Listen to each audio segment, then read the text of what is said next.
Let's move on from a discussion of Nemo in general to Nemo specifically, and the specific celebration, which is the publishing of this terrific book, When Men Bow Down.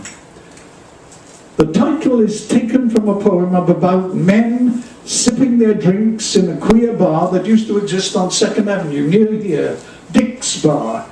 It's still there, but either from a lack of courage or straight decorum, it has changed its name. This is the second stanza. When men bow down to drink their drinks, in dim down day or midnight glare, in common rows or solitaire, in a silence startled by the clink of ice on glass as if in prayer, their eyes close and their focus shrinks. When men bow down to sip their drinks, this taking of a drink is a prayer, is Holy Communion, is heroin or getting drunk on sex or art. It is the character's method of surviving a beautiful, unsympathetic world. And this is Nemo's theme, surviving a beautiful, unsympathetic world. Yet he's not cynical. He celebrates the whole experience. He celebrates the struggle, the cruelty, the luck, the pleasure, the pain. He celebrates all and everything because he is a naughty Buddhist. Though I'm sure he doesn't want to be burdened with that or any other religion.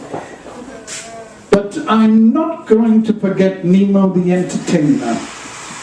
Inspired entertainment goes beyond the comfort level of giving you more of what you expect and incorporates the unexpected thought, the rejected activity, and identification with the outsider.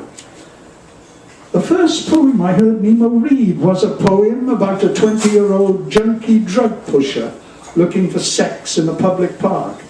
It's called Saint Junkie, and he has included it in When Men Bow Down. I'm going to read the description of the park with its wayward ambitions and wayward paths. Wind at my back, sea heavy on my shoulder, I approach the leeward wood. Here men desire things more close to hand. Here it is still and hot, and solitary figures float in silence through a grotto of gnarled branches, sun and sand.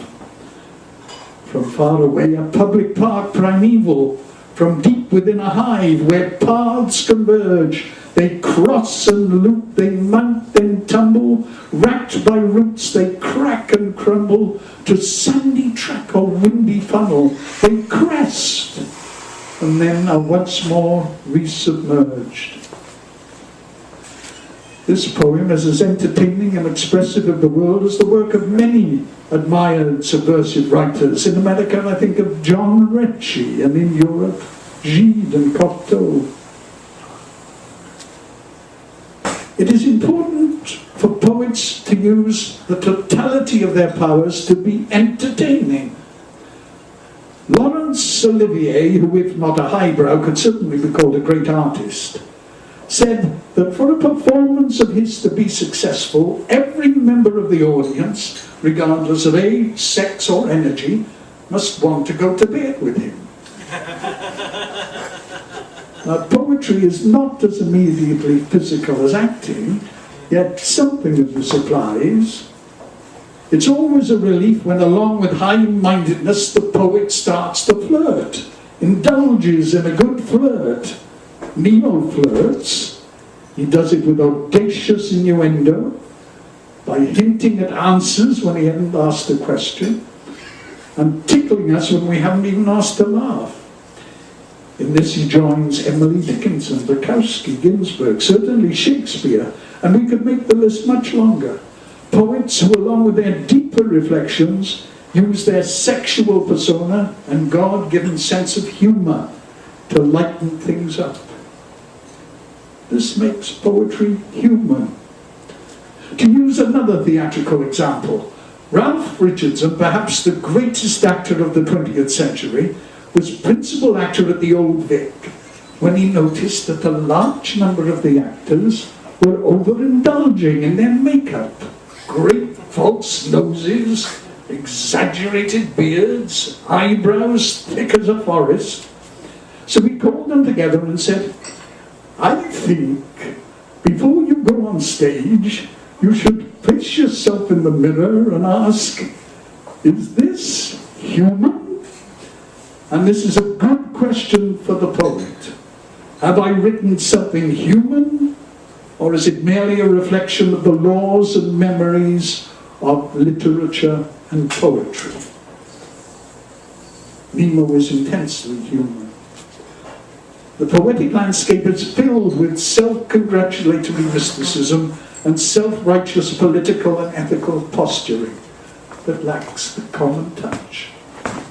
Happily, Nemo is as common as Walt Whitman on a Walt Whitman good day, as common as yet.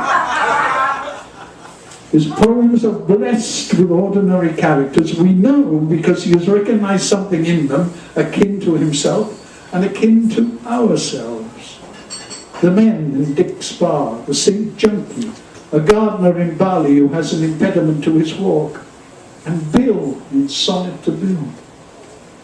Often the human character is Nemo himself, a narrator unnamed but certainly not anonymous.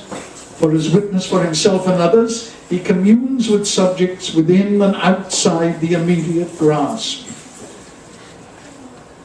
To finish, I'm going to read Sonnet for Bill, which in its simplicity demonstrates all I've tried to say about this incredible poetic witness. The Bill is Bill Rice also. Our Nemo Hill.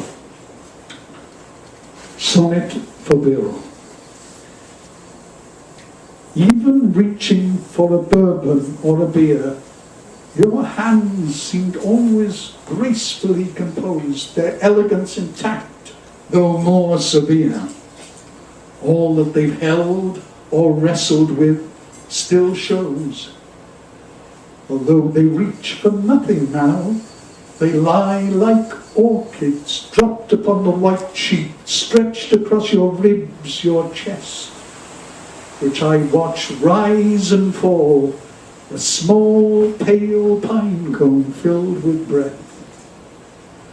Forgive me now if face to face with death I turn to paint a portrait more discreet.